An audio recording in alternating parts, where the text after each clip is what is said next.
my Christmas experiences, they weren't like these big grand experiences or anything, but I spent 2 Christmases in Mexico. My first one, I was very new on the mission, and you still have to work on holidays, which is kind of hard. But I remember it was nighttime. We had just finished Skyping with our families. It was in the evening, it was dark, it was foggy. There was no one on the streets, which is kind of strange, just absolutely no one. And my companion and I remember just walking through the streets, and it was just silent. And the mist was on us, and I started singing Jingle Bell Rock. My companion thought I was crazy, but I started singing Jingle Bell Rock. And she just said, "Hermana, usted está loca." You are crazy.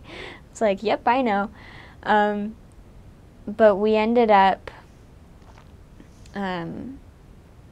we didn't go to see any investigators that day, but we did end up going to see a recent convert.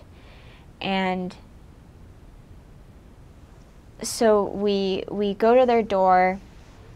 It was probably about 7 o'clock at night. We knock on their door. They didn't know that we were going to come. But we knocked on their door. They opened it up. It's this lady named Maria Guadalupe. She was probably in her 60s, and her husband, Rodrigo. And they let us come into their house, and they had made mole, which is kind of like a sauce that they make, and they put it with meat. And they were just so excited to see us, and they said, "Oh, hermanas, bienvenidas." And so they gave us mole, and they gave us flour tortillas, and it was just great. And we shared a message with them, and then we had to leave because we had another family that we were going to go see. We just thought that we would stop by, say hello, share a message, and then we left. But the next Sunday at church, this hermana, Maria Guadalupe, she came up to us and she said, "There are my Christmas angels." And we're like, "Christmas angels? I mean, okay." And she said, "You don't know this, but my husband and I were so lonely because our children had decided to do something different, and they weren't going to spend Christmas with us that year, or this year." She said, "And we were just so lonely. We had made this food. They had also made dessert. We'd made this food, made this dessert, and we had no one to share it with. We were feeling very lonely. And then we heard a knock at our door, and it was you guys." She didn't say you guys, but she said it was you, hermanas, our Christmas angels, who came to keep us company and to share a message about Christ with us.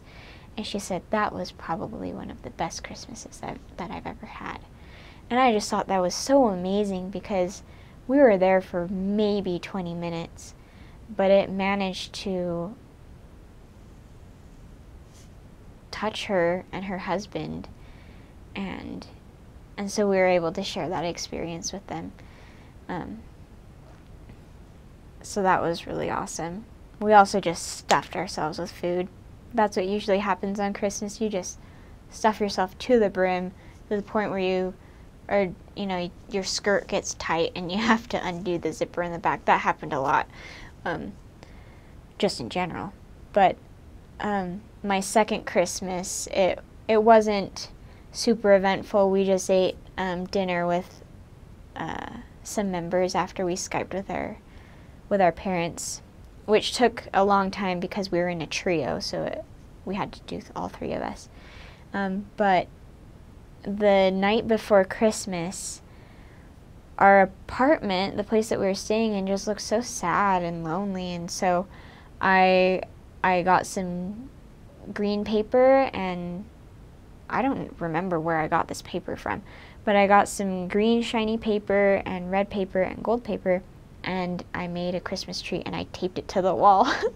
And it was just this tiny little Christmas tree made out of paper stuck onto the wall with tape. And I wrapped presents for my companions, and I set them under the tree. And so when they woke up, when we went into our study room, they were able to see the tree and the Christmas presents under it. And we, that was actually a really good Christmas. Even though it was just the three of us enjoying that moment together, we still all remember that with fondness, because it was just our own little Christmas tree, and we opened presents, and we sang a song, and it was just really nice.